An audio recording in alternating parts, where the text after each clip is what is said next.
Welcome, and thank you for joining for another whiskey review. Today, we're going to take a look at the Balvenie 14-year-old Curious Casks limited edition American bourbon barrel. Dustin, what are we drinking? All right, Mike. So, story on this is these barrels started off. This is the single barrel, by the way. These barrels started off destined to be part of their 12-year range. Now, I don't know if it's the new 12-year or the old 12-year. The single barrel? Yeah, so just so you know, there's a new 12-year coming out. A few of you guys have asked. Yep. It's going to be all first fill. I think the current ones I don't believe are necessarily first fill. But these... Yeah, it says refill in the cask. Or it says traditional American, which traditional means refill cask. You're right. In Balvenie's world. So, these, however, Mike, were distilled the week after Peat Week.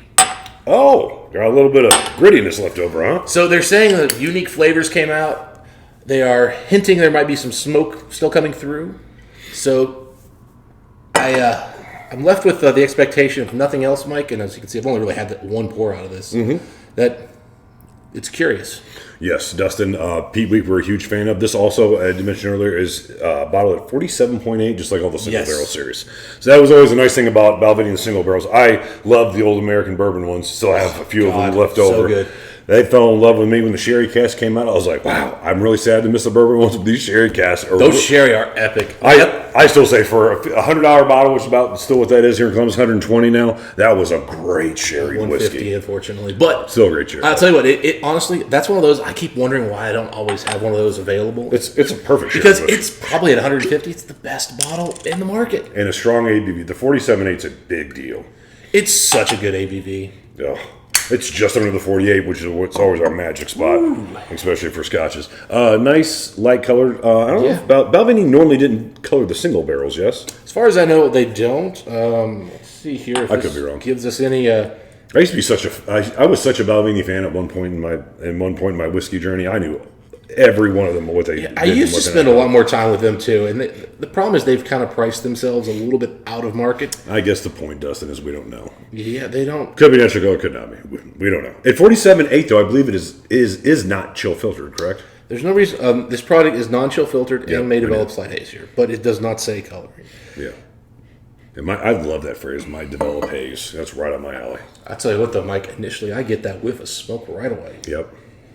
So we just had all first fill bourbon cask to kind of warm ourselves up today. So coming in here, it is no question the smoke is clear. It's a nice wisp.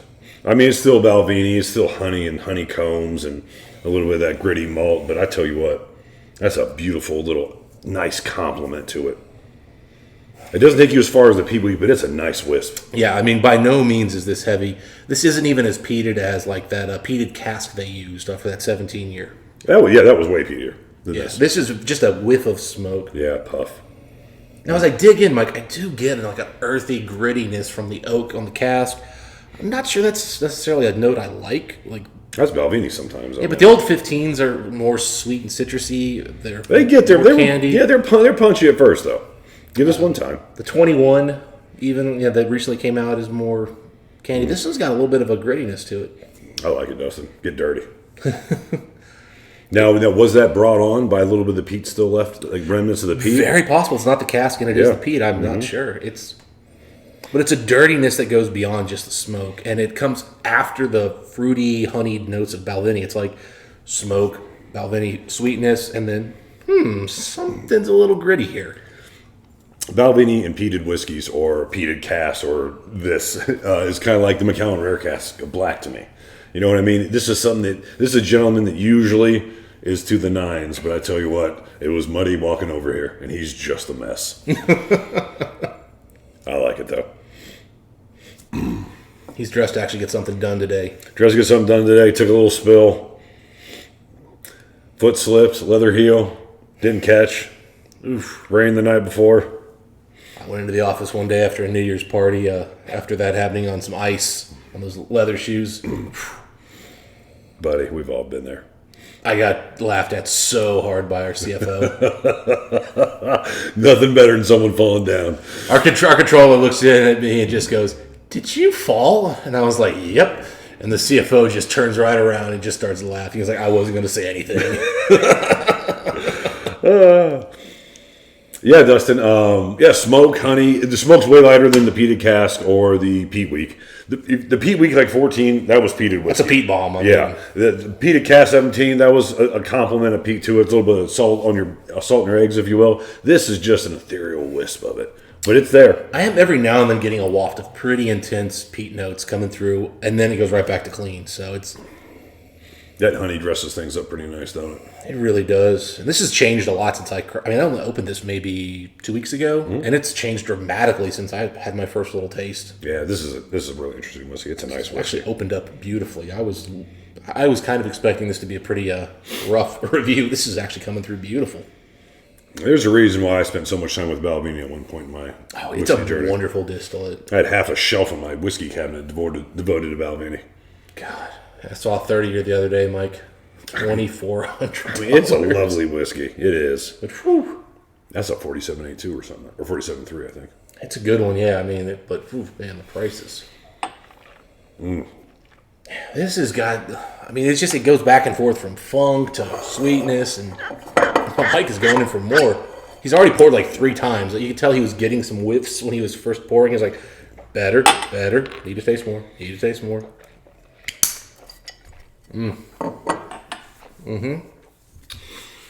Sooty right off the bat. You feel that smoke. It's Balvenie honey infused with smoke. Wow. It's like, wow. It's like lava just pouring over everything. Wow. Thick, honey, smoke. Pretty simple in its approach. But man, that is so sooty. This has changed so much since I had, like, the first crack I had of this. The peat was a tenth of this. This is intense. It's smoky. Your sooty note is dead on. I mean, it's almost a little bit like sour and bitter from the soot. It's so intense. It's so syrupy. Man, that is thick. Oh, my goodness. Yeah, I'm going to go back for one more. Yeah, I was going to say, I have to let this peat kind of sit on my tongue for a second here so I can go back and try to get into the malt, because I miss the malt. You're right. I mean, like, it was there. There was something going on, but I was just so fascinated by all of this soot that I wasn't expecting. It was just so little amount, but it just saturated the whole experience. Like, this isn't peaty. Like, there's no depth of peat. It's just like the effervescence of the sooty. I called it ethereal earlier. Yeah, it's just there, but it's almost things that's so pungent that but it's intense. Just right. It's really intense. Yeah, it's caressing to some degree. Like there was still that Balvenie honey note and that thick, viscous, just maltiness of Balvenie. And it's still all there, but it's being chased around the yard by that smoke, and it's right behind it. Okay, so now going back into it, a little more acclimated. I was not ready. That rich honey, Balvenie's there, but then you get a really intense, like, oak, honeycomb kind of a thing on the finish. You can tell this thing spent some time in some oak. I mean, 14 years really did kind of impart some oak notes on here. That it did. I don't think you get that sometimes on these casks. This particular single barrel, this is a single barrel program, so, you know, depending on, like, this barrel, and we should probably see if we can find it on here. But this particular barrel is going to be cask 9140, distilled 2009. For anybody at home trying to check, because that actually, it does mean it's almost 15 years potentially, because it did come out this year. The point I'm getting at here is your cask, depending on, like, you know, if it's a higher number, it may have some less peat notes because it had more distillate run through. If you got a lower number, maybe a little bit more peat. That's my assumption. Although, as you all know, whiskeys have a tendency to change in the while they're aging, regardless of what we do on the distillate end. Man, that is. Whew, I was not expecting that. I'm gonna spill my drink. Whew, I tell you what, it's like it's burned still, honeycomb. Almost it's on the still finish, so intense. That smoke, that soot note. Honeycomb and soot, man. Now I'm getting a little bit of bakery notes coming through now that we got in water. Yeah, that malt's coming up now. Wow, that soot is just... Instead of there being like a sooty smoke, now it's like you've just kind of golden browned some bread. That's a good way to say it. A little bit of honey in there. Toasted malt. Yeah, maybe a little bit of, like, you know, marmalade jam or something like that coming through. Yeah, get right behind that marmalade. Simple, clean. Almost does come off a little watered down, though. 47H should hold some water, but, you know, Balvenie is a little bit more of a delicate malt than some people might think, and I do see just a touch of haze coming in here. Nothing crazy. You're right. Great color, too. Sunshine. Yeah, I mean, I can't imagine this is colored. It's just, I mean, that is beautiful, nice and light. The honey's coming up big now. The sweetness on this is building. Almost a bubblegum note to the honey.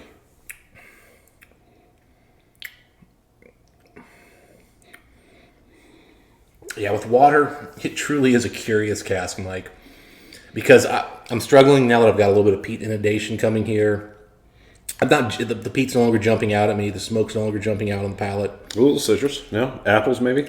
Yeah, but when I'm tasting it, it's kind of giving me this like kind of earthy, kind of funky note in the middle of a Balvenie, and it's such a beautifully perfect name. It's just curious. It's just, oh, that's not what I was expecting. Just well done whiskey.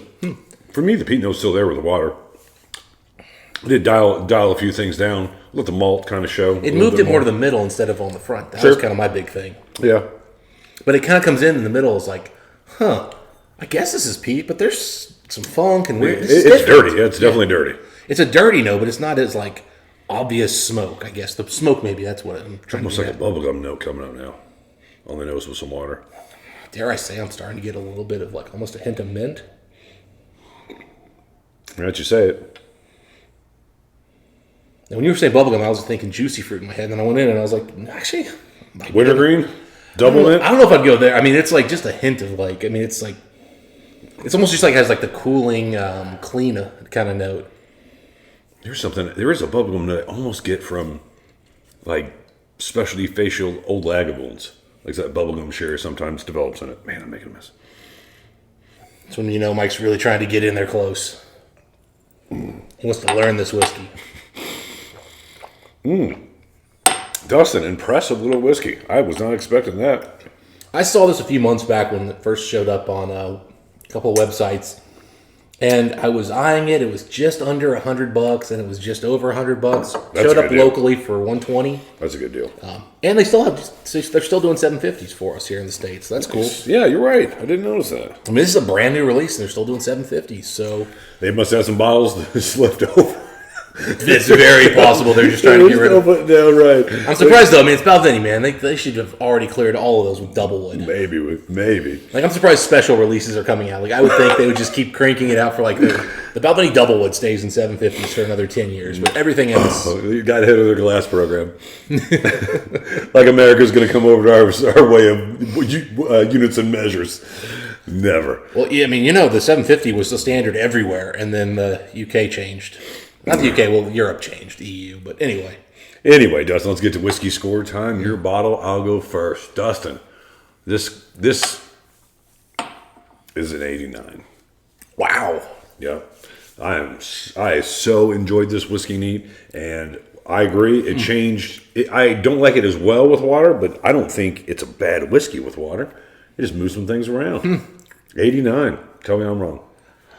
So I'm at an 88, Mike. I was kind of between 87 and 88. I'm giving it the higher because of that initial arrival of the smoke. Come on, man. And the fact that I'm still getting smoke now. Mouthfeel, linger, finish. Come on. City? Oh, I mean, I'm not trying to tell you change your score or anything. I'm just saying this is an excellent whiskey. I like it. I think there's a little bit of that. There's a little funkiness to it in the mid palate that's a little offsetting, not off-putting to me. If you like smoky whiskey, you're gonna like this. If you like the peated cask or peat week, you're gonna like this. I think you're gonna like this for sure. I don't know that you're gonna love it, and so I do put it a little below those. You know what's amazing about this is it offers you a lot of what traditional Balvenie is. A good, rich honey. Nice, malty, rich honey. And then on top of that, smoke.